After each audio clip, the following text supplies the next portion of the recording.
Hello and Namaskaram, Curious Mind. Do you know the world we are seeing right now is not the actual or complete truth? It is the illusion or Maya created by our own senses.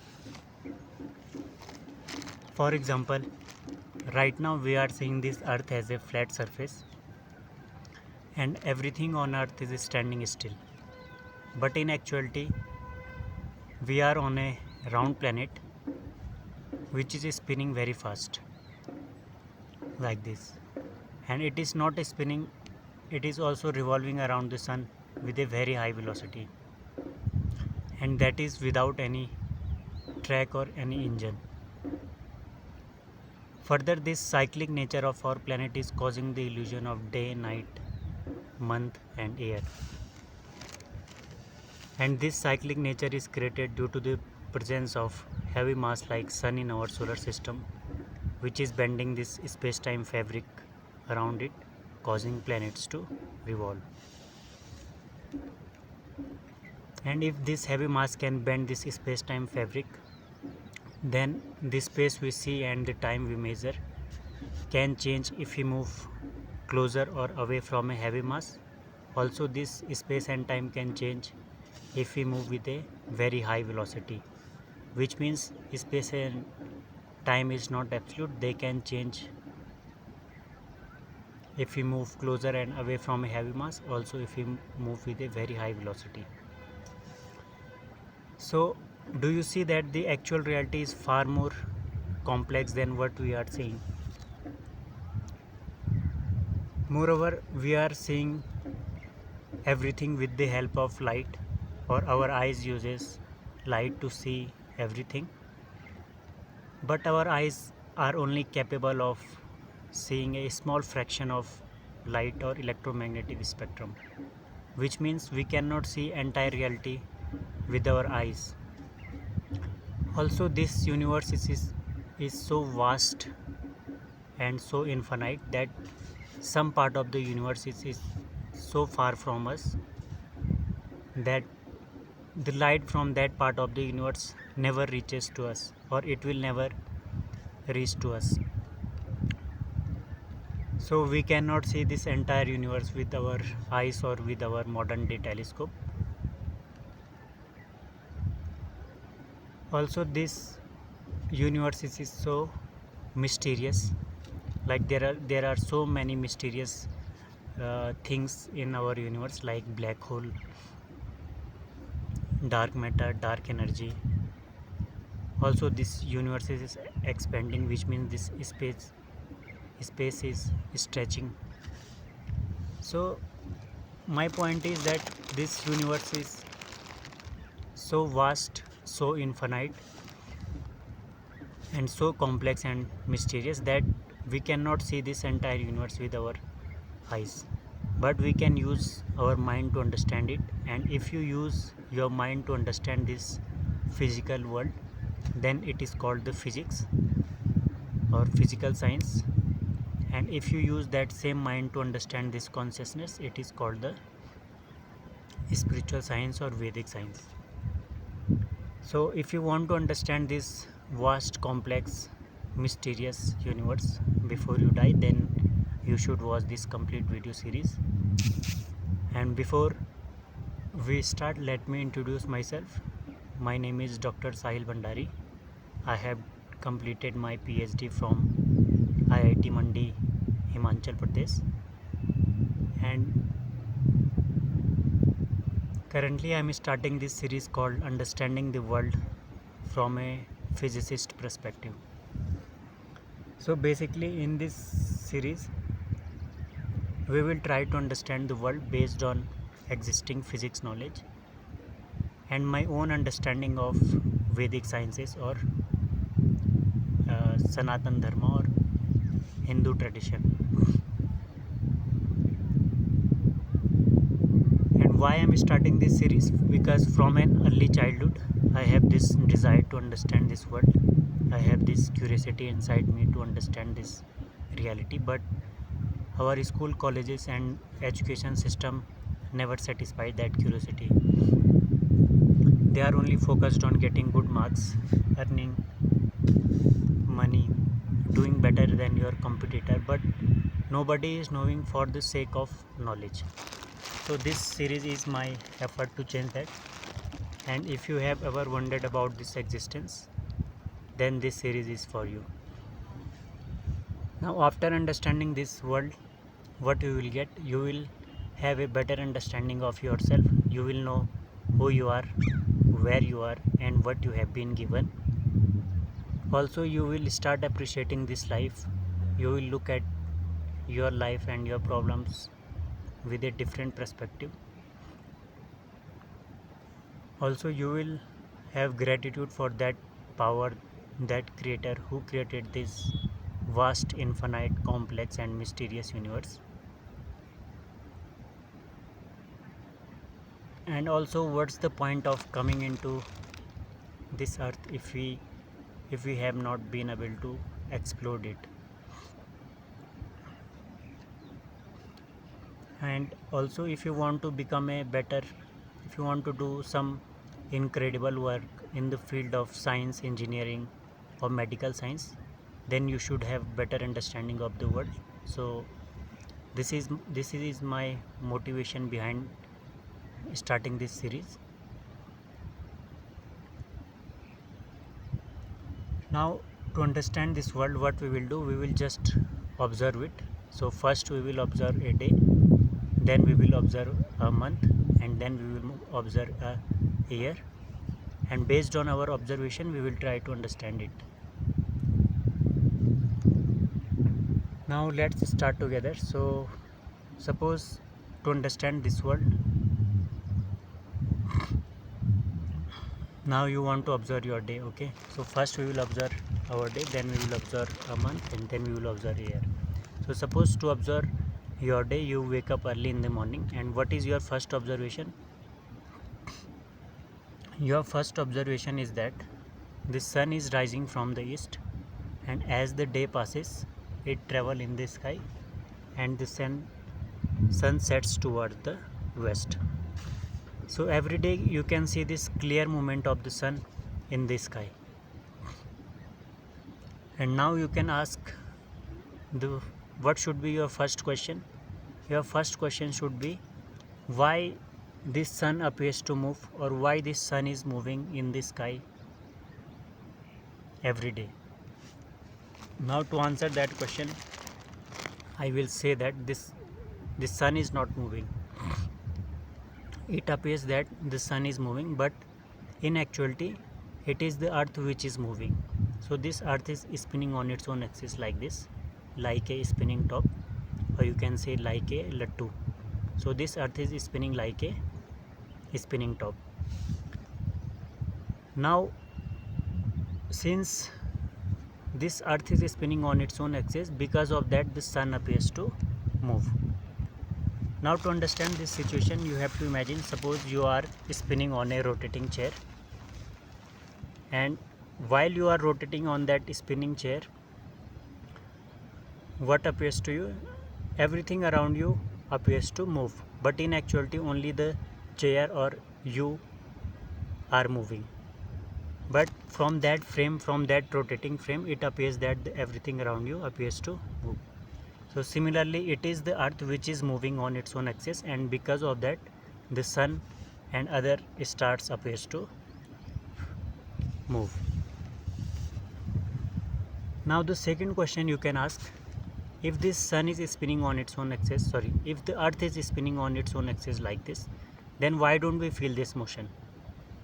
So we don't feel this motion because this earth is spinning with a constant velocity, and our body only detect the change in velocity. So because this earth is moving with a constant velocity very smoothly, because of that we don't feel this earth motion.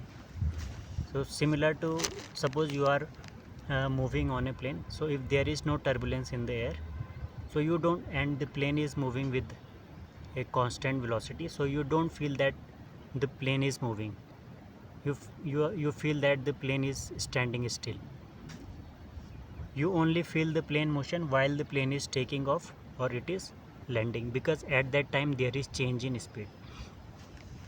So we only feel the motion when there is change in speed, and if something is moving with a constant velocity very smoothly, then we cannot tell whether we are at rest or we are at motion. So because of that we don't feel this earth's motion.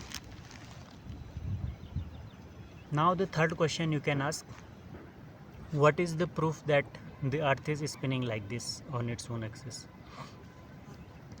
So the first proof that the earth is spinning on its own axis is that the sun appears to move. And the second proof that the earth is spinning on its own axis is that we have day and night. So every day for 12 hours we have day, and for another 12 hours we have night. So since this earth is rotating on its own axis, and to complete one rotation like this, it takes 24 hours. Now suppose this is the sun and this is the earth. So obviously this earth is round shape, but for demonstration purposes I will use my finger as earth. So suppose this is earth and this is the sun. So right now suppose this is India, suppose this part is the front face of the earth and this is the back face of the earth.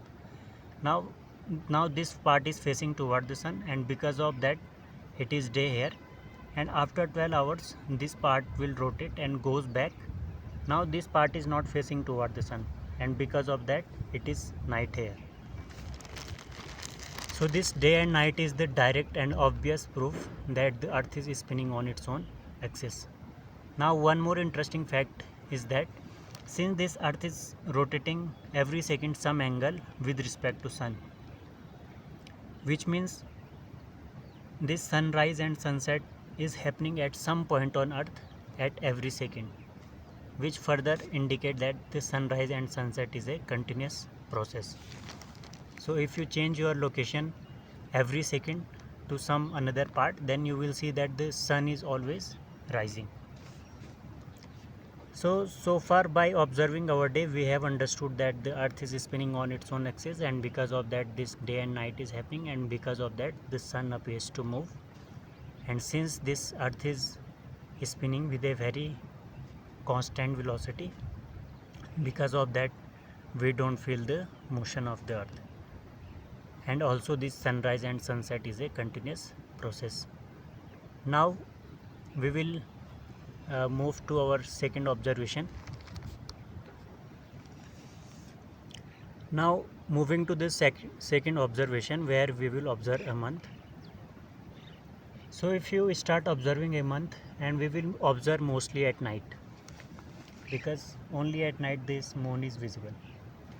Now if you see over the period of a month, sometimes this moon appears like a half circle. Sometimes this moon appears like a full circle, full bright circle, which is called the full moon. And sometimes it appears like a half circle, and sometimes it appears like a banana, or which is called the crescent moon. And sometimes there is no moon, there is complete darkness. So over the period of a month you see that this moon size keeps on changing. So for first 14 days or first 15 days of a month, this moon size decreases from full moon to complete zero, which means from Purnima to Amavasya it takes 15 days. And for another 15 days this moon size again increases from 0 to maximum, which is full moon. And between two full moon there is generally 29 days gap, which is almost a month. And these decreasing and increasing phases of the moon called the Krishna and Shukla Paksh, or waxing and waning of the moon. Now you can ask why this moon size keeps on changing over the period of a month. So to answer that question, this moon size keeps on changing because this moon is revolving around the earth, or it is orbiting around the earth. So there is difference between spinning and rotation are the same things, and revolving and orbiting are the same things. So if something is spinning, so it is spinning on its own axis, and in case of revolution, something is revolving around another thing, making a radius from that object.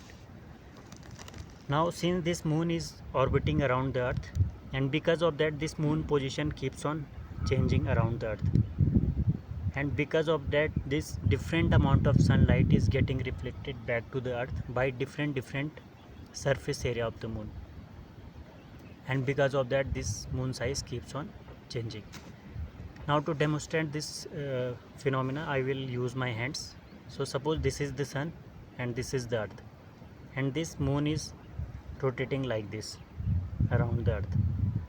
So right now suppose this moon is here, so you can see that almost the sunlight is coming into this part of the moon, and it is reflecting back almost the sunlight. And from earth we are not facing this shiny part of the moon, we are seeing this darker side of the moon, and because of that this situation appears like a new moon, because we are facing darker side, so moon appears like complete dark. Now as this moon will rotate and goes back here, so again this moon will reflect most of the sunlight, but right now from earth we are seeing this small part of the small surface of the moon which is reflecting back to the earth, so it is like crescent moon. Now as the moon rotates and goes back here, so here from here almost most of the sunlight is going to the moon and it is reflecting back to the earth, and we are facing this shiny complete one face of the moon, and because of that this full bright face of the moon appearing from the earth, and it is like a full moon situation. So since this moon is rotating around the earth, revolving around the earth, and because of that its position keeps on changing, and because of that it is reflecting different amount of sunlight to the earth from different surface area, and that is the reason that this moon size keeps on changing. Now there are two another phenomena which is called the solar and lunar eclipse. So they are similar to full moon and new moon but different in some sense. So in case of solar and lunar eclipse, there is perfect alignment of earth, moon and sun, so they are in a straight line. So if this moon comes between the earth and the sun, it is called the solar eclipse because it is blocking almost the sunlight, so sun is appearing dark from the earth, so that's why it is called the solar eclipse. And if earth rotate and comes between moon and the sun, this earth is blocking almost the sunlight and moon appears dark because no light is reaching to the moon, and that is why it is called the lunar eclipse. And in case of full moon and new moon, there is no perfect alignment of the sun, moon and the earth, so that is the difference between full moon, new moon and solar and lunar eclipse. So now we will move to the third observation where we will so suppose you start observing a year, and you start observing the year after the 31st of December. So after 31st of December we have this festival called the Uttarayan festival, which comes in the 15th of January. So this festival means now the sun is shifted towards the northern part of the globe or northern hemisphere. So this northern hemisphere will receive more amount of sunlight after this festival. So in upcoming month, in March and April, the northern part of the globe or earth will receive more amount of sunlight, and that will lead to this spring season where these plants and this flower started to bloom. And further in upcoming months like May and June, sun will come more and more closer to this northern hemisphere, and that will leads to the summer season. In summer season, because northern part of the earth is receiving more amount of sunlight, that causes the more evaporation of water, and which leads to the rainy season. So all this season, spring, summer and rainy season, is related to the more amount of sunlight. And as this rainy season ends, we have this autumn and fall, because now sun is going away from the northern hemisphere to the southern hemisphere, and because of that we have this autumn and fall. Plants started removing their leaves, and then we have this winter, which means now sun is shifted far away from the northern hemisphere and we have the winter. So every year you can see that this season keeps on changing. We have summer, then winter, and this season keeps on repeating. Now you can ask why this season keeps on changing every year. So this season keeps on changing because this earth is, suppose this is the earth and this is the sun. This earth is revolving around the sun. And since this earth is revolving around the sun, because of that this season keeps on changing. And one more interesting fact is there, that this earth is not standing straight, it is tilted 23.5 degree, and because of that we have different season on the northern and southern hemisphere. So while there is summer on the northern hemisphere, like countries like India, China, Russia, North of America and European country, there is winter on the southern hemisphere. So southern hemisphere is bottom of my finger. So southern countries like Australia, New Zealand and South of America and South of Africa. So while there is summer on the northern hemisphere, there is winter on these countries.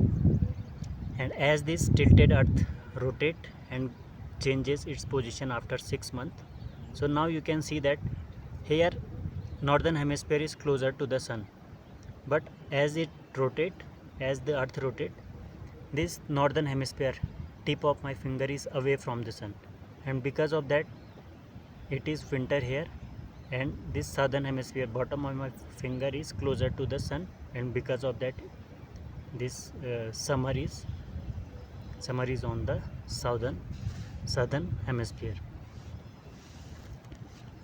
So far by observing our day, month and year, we have understood that if this earth is spinning on its own axis, we call it as a day. If this earth is revolving around the sun, we call it as a year, and if this moon is revolving around the earth, we call it as a month. And also this earth is spinning as well as revolving. Similarly, this moon is spinning as well as revolving. And there are 9 other planets in our solar system, like Mars, Mercury, Saturn, Venus.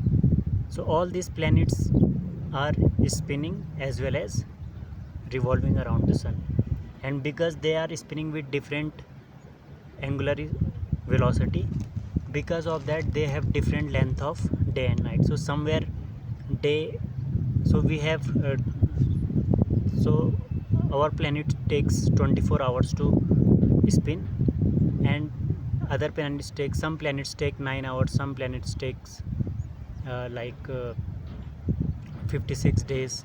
So this because of this different spinning rate, they have different length of day and night. Also because they are revolving around the sun with different speed, because of that they have different length of a year, and they have different seasons. So you can see in our solar system, including sun and all these 9 planets and their moons, everything is spinning as well as revolving. And even the sun is not standing still, sun is also spinning, and sun with all other 9 planets in our solar system is revolving around the center of the galaxy, where there is a supermassive black hole, which is Sagittarius A, and this entire solar system is revolving around that.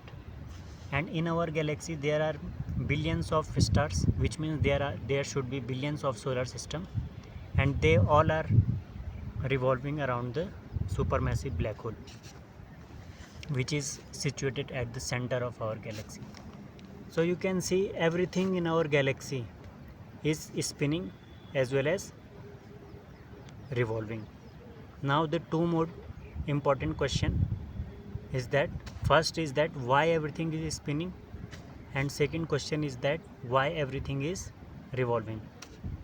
So to answer that why everything is spinning, you have to understand the origin of the universe.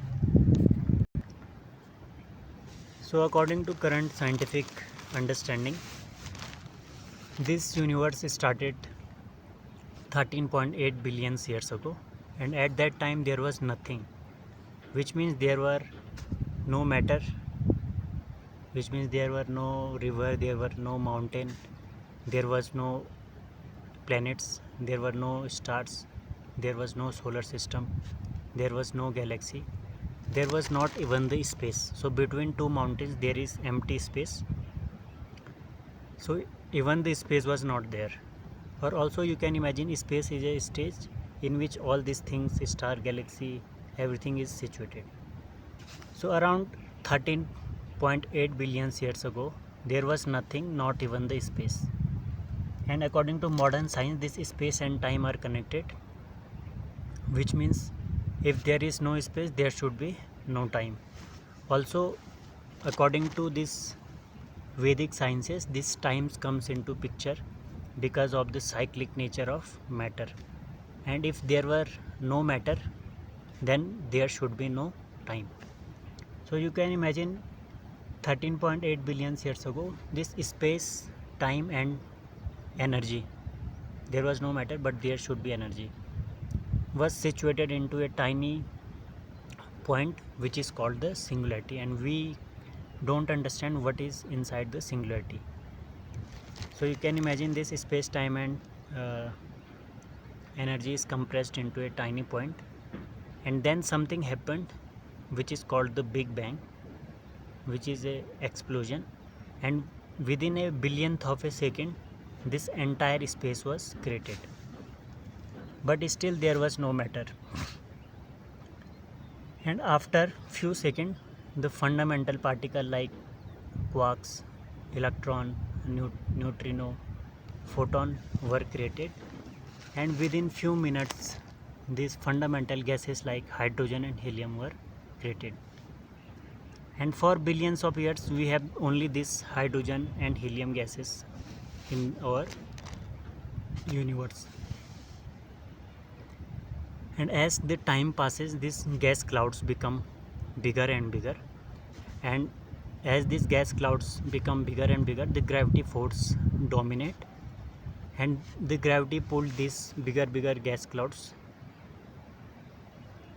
together, and that increases the pressure and density at the center of gas cloud. And this increased pressure and density at the center of gas clouds further leads to this nuclear fusion, where hydrogen and hydrogen combine to produce helium, and in that process the first starlight is produced. So this is how a star is formed. And as this gravity pulls this gas clouds from different direction, it starts spinning, because as matter pulls together from different direction, it cannot avoid spinning. So similarly, if you are spinning on a rotating chair with your hands open, and suddenly you pulls your hands close to your body, you start spinning with faster rate.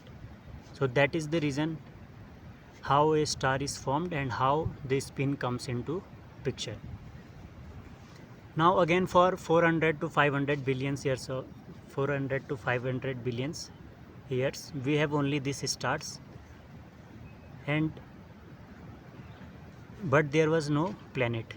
And as the stars die, so inside the star there are two forces are acting. One is this gravity which is pulling this star to its center, which is acting inward, and another one is this nuclear pressure. This nuclear pressure due to this nuclear fusion. So as this star run out of its fuel, which means this star run out of hydrogen, this outer pressure decreases and the star collapses, and in that collapse the density increases at the center of the star, which leads to the formation of heavy element like carbon, silicon, iron and gold, and that's how these dust particles are created like heavy element, which are also called the rocky element. And again these dust clouds are become bigger and bigger, and as they become bigger, again this gravity pulls these rocky and dust particle together, and as the matter pulls together from different direction, it cannot avoid spinning. So this is how a planet like rocky planet like Earth formed, and this is how the spin comes into the picture. So this is how the spin comes into the picture in stars and planets. Now to understand why everything is revolving, you have to wait for the second lecture. Thank you for watching, and if you are someone who wants to understand the real physics, then you can join the WhatsApp community from the link in the description. Thank you again for watching. Om Namah Shivaya.